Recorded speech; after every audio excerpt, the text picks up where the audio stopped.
Thanks for joining us. I'm 1st District Councilman James Brown, and we're here for another council comment. Today I'm joined by Brianna Pursley, who is the Director of Partners for Youth. Thanks for joining us, Brianna. Thanks for having me. Now, will you tell us a little bit about yourself, kind of your background and how you came to be the Director of Partners for Youth? Sure, absolutely. So I was a crime victims advocate prior to coming to Partners for Youth, and when I started there, I worked there about 16 years, and Ray the DA was the Commonwealth attorney at the time, and he's like, hey, you need to join Partners for Youth, and I'm like, oh, okay. So I did. I went to the board meetings with some prosecutors and really liked it. It's just really empowering as far as the youth programs are concerned, and I've always been a fan of kids, and that's like my thing. So I joined the board eventually. Okay, so you was a board member prior to becoming is it the executive director or is it the director? Executive director. Executive director. Can you tell us a little bit about what Partners for Youth does and what the initiatives are? Absolutely. And I think that'll be helpful because a lot of times I think people, they hear the name and see the activities, but I don't think they have a real understanding of what Partners for Youth is and what they do. Absolutely. So Partners for Youth is a nonprofit organization. We are under the LFUCG umbrella, specifically Department of Social Services. Our mission is to promote positive youth development and to prevent juvenile delinquency through collaboration and capacity building. So you're like, wow, that's a lot, but what does that mean? Basically, we just encompass the entire community. We do have specific areas, but we are a service-wide for the whole city. Tell us what some of the specific areas are. Sure. What? So we are in the Gainesway area. Okay.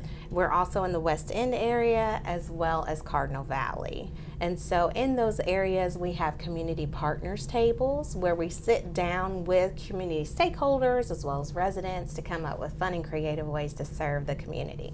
Okay. When you said specific areas, I thought you meant specific areas of focus for programming in youth. Do you also have those too, where you really try to target your efforts? We do. From those community partners meetings, we birth a lot of things, like, for instance, Adopt a Park. Adopt a Park is actually happening right now. We just finished it in the Cardinal Valley area in Valley Park. We had many community partners actually come out and sponsor a day of free, fun, safe activities in the park for kids.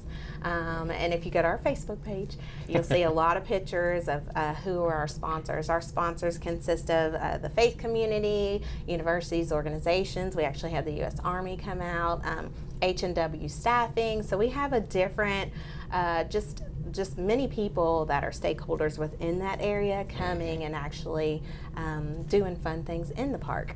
Yeah, I know Adopt a Park was one of the activities that really launched and supported the efforts that we had around Douglas Park Centennial Celebration a few years ago. Right. And I think it even continues on now through, after those efforts. During spring break week. That's correct. Yeah. Where all do you have it in spring break? I think y'all help coordinate a couple of other areas in town. We do. So Darian Johnson is our coordinator, community partners coordinator in the Cardinal Valley area. So that's during spring break, Monday through Friday from 1 to 4 p.m. And then our other community partners coordinator in the West End is Angie Green Hampton. And so same thing, 1 to 4 p.m. Monday through Friday. But it's also offered in the summertime. Cardinal Valley is the month of June on Tuesdays, Wednesdays, and Thursdays from 1 to 4. And then we're offering it in Gainesway. It just started today from 1 to 4. Or yesterday, sorry. Okay, so to kind of break it down, Partners for Youth is pretty much, they support other organizations in building capacity in efforts towards providing positive activity for youth throughout the city. That's correct. Okay.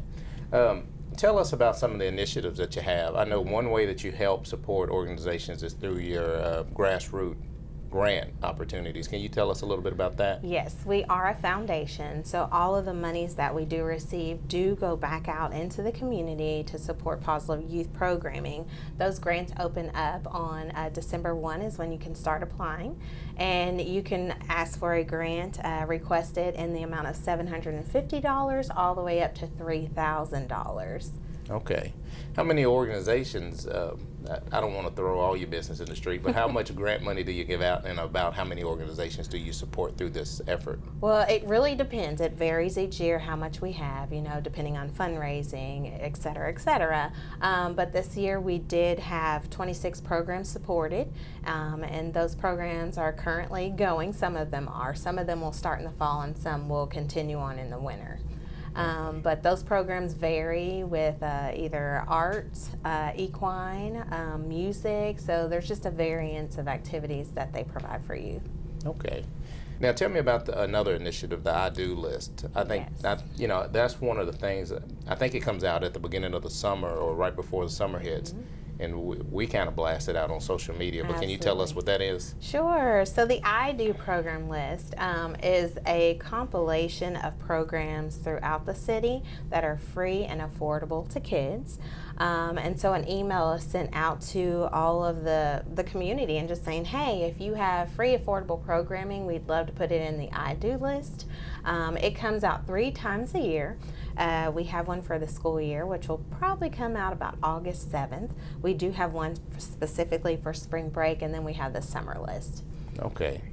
Yeah, y'all got a bunch of to-do lists. Sounds like. We do. I appreciate you sitting with me today and sharing more about Partners for Youth, and hopefully giving folks a better understanding of who you are and what it is that you do for the youth in our community. Thanks. Appreciate it. Thank you. I'm 1st District Councilman James Brown. Today we're at the Charles Young Center, Community Center, and I'm with Christy Stanball, who is with our Division of Social Services. And Christy, what's your title? Director of Aging and Disability Services. Okay. So what falls underneath that are the senior centers and some of the senior satellite centers, and that's what we have here at Charles Young. We also have some other satellite centers. I think this one is actually the only one that's in the district proper. There's also one at Black and Williams and the Bell House. That's correct. Now tell me, I know there's a lot of excitement around the new senior center, but there's still a lot of opportunities for activities and programming at these satellite centers. Can you tell us a little bit about that? Sure. The satellite centers are an amazing opportunity for seniors who might not want to drive all the way to Life Lane or who don't want a big, huge environment. So here at the Charles Young Center, we're open Monday, Wednesdays, and Fridays from 9 until 1. We have a gymnasium here, which is amazing. We have line dance, we have exercise, we have dominoes, we have history classes, we have jewelry making, a lot of opportunities in a smaller environment, which is really comfortable for some. Yeah. That's great to hear that you have that kind of variety in programming at the satellite centers. I think a lot of people think they might miss an opportunity if they're not at the main center. Right. But it sounds like you have a lot of options here at the satellite centers. Mm-hmm. The one here at Charles Young, you mentioned the gymnasium. It's a historic gymnasium with a lot of history, as well as the history of the park and the center itself. So I think that will encourage people in the neighborhood to come and attend the programming here, and as well as people that don't live in the neighborhood, just so they can learn about the community. Now tell us a little bit about Black and Williams. Is it pretty much the same programming? Is there a... You know what, theirs is a little different. They're open Monday through Thursday from 9:30 to 2, and they're very crafty and very artsy. They have a pottery studio. Okay. It's a ceramic studio with 2 kilns. And then in their big space, much like this, they do a lot of knitting, crocheting, sewing. They do a lot of projects that benefit the community. Yeah. They...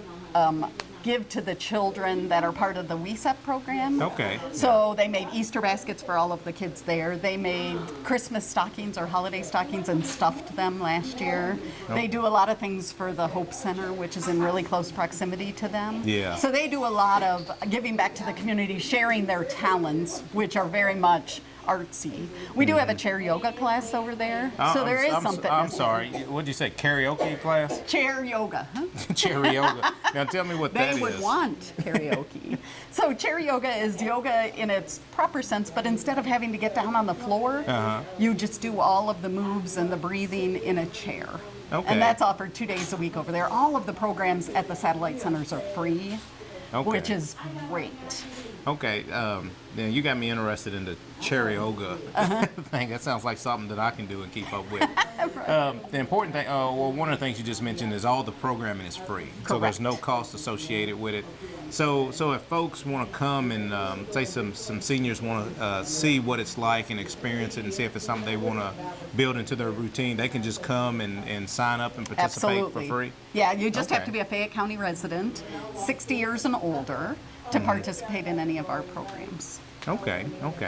Now tell me where the Satellite Senior Center is kind of birthed. Where did that idea kind of come from? You know, we started, the Elder Crafters program started back when Basler was the mayor. Okay. And he started that program at the Black and Williams Center. And in 1983, the first senior center by itself was constructed. But 50 years ago, the Bell House started as the senior program. So this city has been in support of senior programming since, more than 50 years ago. Yeah. So then what happened with the Charles Young Center, which was a great move on the city's part, is we were getting really overcrowded on Nicholasville Road. And we needed to disperse, and we needed to offer more opportunities because the population's aging. By 2030, 25% of Fayette County population will be over the age of 60. What is it now? So right now it's 17.8%. Okay. And it grows every day with those baby boomers turning 60. Yeah, that's pretty substantial. So the fact that we're providing opportunity for our aging population to stay active, to stay engaged, and it just means, I think it just means the world to a lot of people, and I think it just enhances our quality of life as a city and the community. So tell me the age range. So the youngest here, I'm in my 40s. If I show up, you're too young. So the Charles Young Center has participants from every zip code. Of course, the largest comes from 40508 right here in our neighborhood, which we're very thankful for. But there are people that come because the programming is unique to this location. They enjoy the facility, they enjoy the people that are here, and so they come from all over town. At the Black and Williams Center, there's a lot from the Georgetown Street neighborhood, but then there's a lot from out past New Circle 40511, the zip codes over there, and some folks kind of filter over from Masterson to the Elder Crafters program. So it sounds like it's people coming from all over town. So we're really capturing a large part of our population. That's correct. When I walked in, I heard some music, and I think I meant to take a peek downstairs, but I think they're down there doing some jazzercise or some line something. dance, actually. But here at at the Charles Young Center, we like funky line dance. So that's what they're doing over here on Wednesdays. What is funky line dance? They just do a little bit more hip movement. One of the other programs we forgot to talk about, though, is our summer water fitness program. It's at the Castlewood Pool. Senior water fitness is free, which is great for Fayette County residents 60 years or older. If you're 59 and you sneak in, we're not going to yell at you. Yeah, we got to work on lowering that age so I can get into that. Or you just got to get older. It's Monday through Friday from 9 a.m. to 10 a.m. and it's water fitness at the Castlewood Pool. It is amazing. It's zero depth entry. You just walk right into the pool. Now, you park on the street, but over at the Bell House, we park on the street. And here at the Charles Young Center, sometimes we have to park on the street. So that's kind of one of the barriers or challenges. But really, the pool is amazing. There's a lot of green space. It's safe. It's beautiful. And the pool's open just to the seniors from that 9 o'clock to 10 o'clock time frame. The public's really not there yet. Okay. So and it's free. So they kind of get the VIP Absolutely, treatment in the because morning. our seniors in the community are super important, and we recognize that keeping everybody healthy and fit really helps the community thrive. Okay. Well, I appreciate you joining me today. I appreciate you sharing about the variety of programming that you offer. I'm excited to hear about the water program that's taking place at Castlewood Park. And Chrissy, let me just thank you. I know since I've been in office, you've been real engaging with our office and our constituency. So thank you Right. for all you do for our Thank you. aging population and for our community. Thanks for inviting us on because the satellite centers are a jewel. Yeah, yeah. All right, thank you.